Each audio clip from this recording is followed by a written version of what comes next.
करतात. कबीरजी म्हणतात, जननी जने सो भक्त जने, या दाता या शूर नाही तो जननी बांज भली क्या खोवेगा नूर.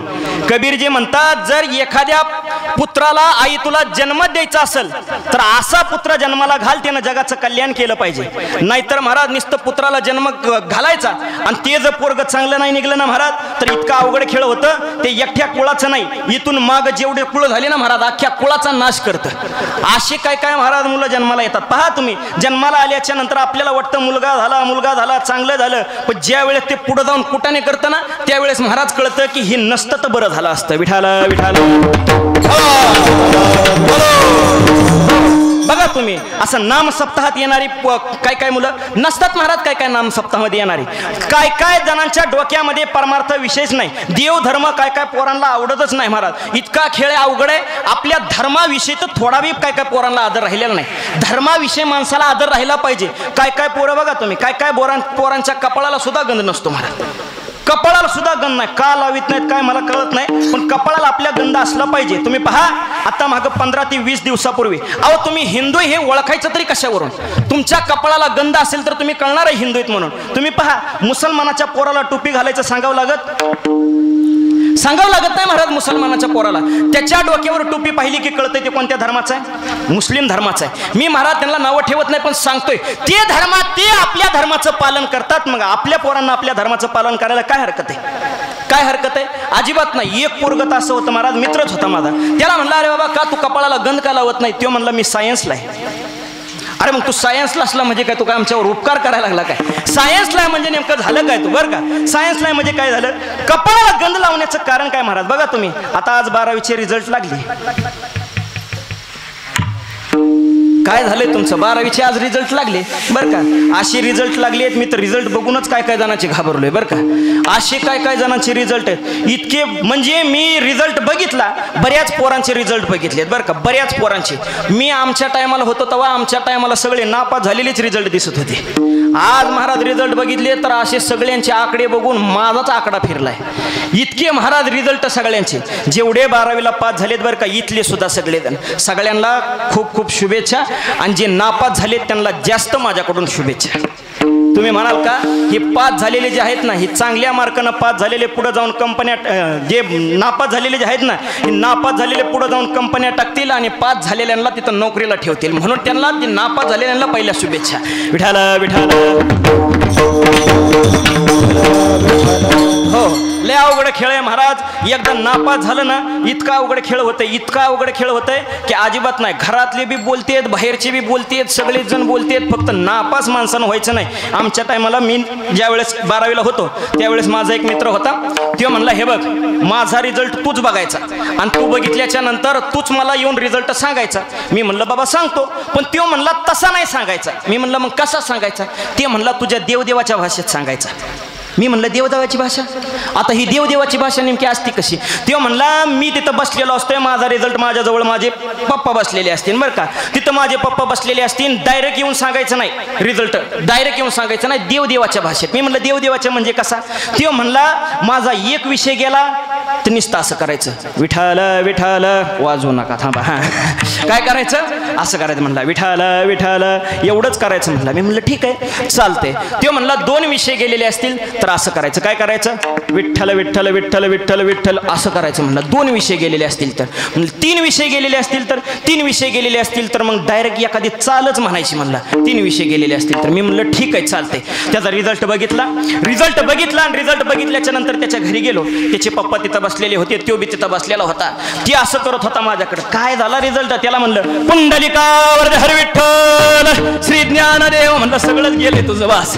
म्हणजे सांगायचं काय तुम्हाला की देवदेवाच्या भाषेत ते म्हणला रिझल्ट सांगायचा. असो, विठाला विठाला विठाला. फार अवघड होतं महाराज, पण चला असू द्या.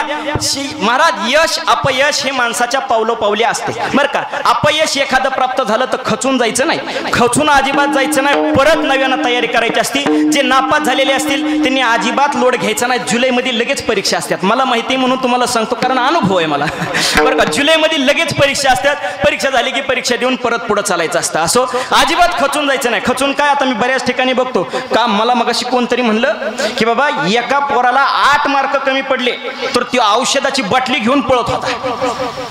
8 मार्क कमी पडले म्हणून. अरे म्हणलं 8 मार्क कमी पडले तर तो औषधाची बाटली घ्यायला लागला ना. आजच पेपरला बातमी वाचली, नापास झालंय म्हणून पीडे वाटली त्याच्या घरच्यांनी.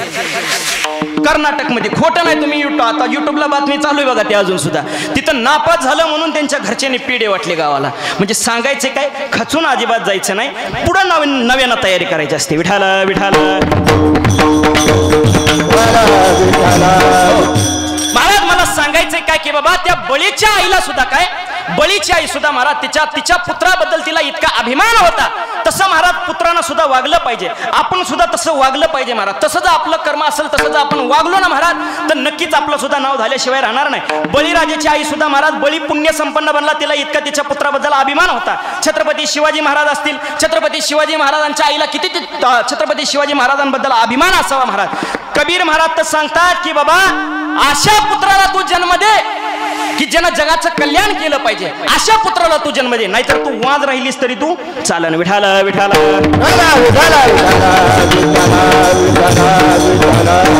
कबीरजी म्हणतात अरे अशा पुत्राला जन्म दे. कशा, अरे हा जो स्वराज्य हा माझा जन्मसिद्ध हक्क आहे आणि तो मी मिळवणारच, अशी सिंहगर्जना करणाऱ्या लोकमान्य टिळकांसारख्या राष्ट्रपुरुषांना दे.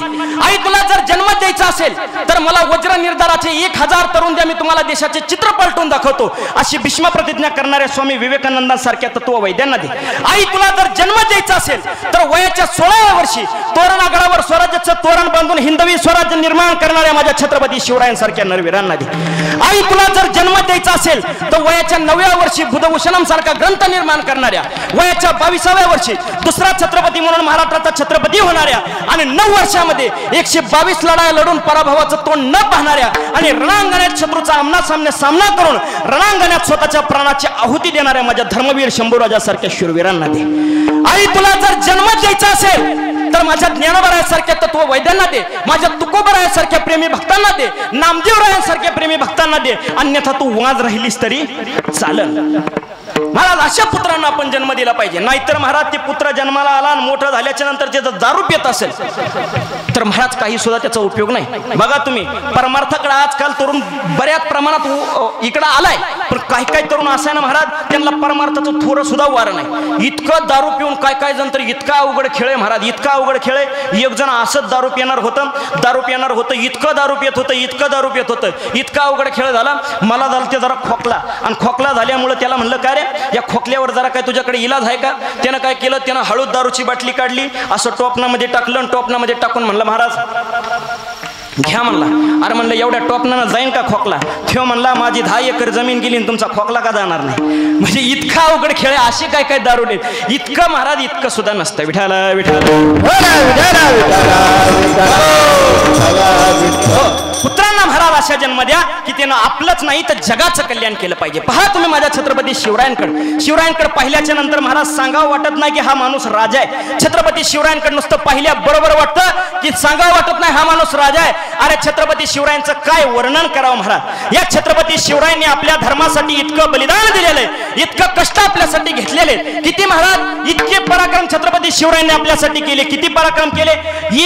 एक पराक्रम सांगायचं झालं तर महाराज आपल्याला 365 दिवस पुरणार नाही. महाराज छत्रपती शिवरायांची जयंती आली की आपले पोरं काय करतात, छत्रपती शिवरायांना डोक्यावरती घेऊन नाचतात. पण मला एक विनंती, छत्रपती शिवरायांना डोक्यावरती घेऊन नाचण्यापेक्षा छत्रपती शिवरायांचे विचार आपल्या डोक्यामध्ये उतरवून त्यांच्यासारखं आचरण केलं तर छत्रपती शिवरायांना नक्कीच बरं वाटेल. छत्रपती शिवरायांची आपण जयंती साजरी करतो. काय जण तर म्हणतात महाराज छत्रपती शिवरायांची जयंती वर्षातून 2 वेळा येते. एकाचा बर्थडे झाला तर 1 वेळाचा हॅपी बर्थडे आपण त्याला म्हणतो वर्षातून, बरं का. पण छत्रपती शिवरायांचा जन्म 2 वेळा कसं काय झाला, 2 वेळा जयंती साजरी कशी काय करतात. अरे बाबा तुम्ही नाही करत, तुम्ही नका करू, तुम्हाला काय घेणं देणं नसेल तर तुम्ही नका येऊ. अरे पण माझ्या बापाची जयंती छत्रपती शिवरायांची जयंती 2 वेळा साजरी केली म्हणून काय फरक पडायला लागलाय महाराज. अरे ज्या छत्रपती शिवरायांमुळे आज मंदिरातला देव जागा आहे, ज्या छत्रपती शिवरायांमुळे आज मंदिरात देव आहे, ज्या छत्रपती शिवरायांमुळे आपल्या दारात तुळस आहे, त्या छत्रपती शिवरायांची जयंती एकदा काय 2दा काय 365 दिवस जरी साजरी केली ना तरी सुद्धा महाराज काय हरकत नाही. अरे त्या माणसानं आपल्यासाठी बलिदान दिलेलं आहे. अरे चौकात चौकात त्या माणसाचे आज पुतळेत म्हणजे काय येडं म्हणून लागलेले आहेत का? छत्रपती शिवराय म्हणजे महाराज साधारण काम नाही. छत्रपती शिवराय म्हणजे काय साधारण नाही. छत्रपती शिवाजी महाराज म्हणायचं तरी कोणाला म्हणायचं छत्रपती शिवाजी महाराज? अरे 65 किलोची तलवार वागवतो त्याचं नाव यसाजी. 1.5 तासात दुश्मनाच्या तंबूचा कळप चोरतो त्याचं नाव धनाजी. वाघाला फाडतो त्याचं नाव संभाजी. आणि सगळ्यांना एकत्र करून स्वराज्य निर्माण करतो त्याचं नाव छत्रपती शिवाजी. साधारण महाराज माणूस नाही छत्रपती शिवराय म्हणजे. अरे इतके पराक्रम केले. एक पराक्रम सांगायला झालं तर महाराज आपल्याला रात्र पुरणार नाही, दिवस पुरणार नाही. किती पराक्रम केले.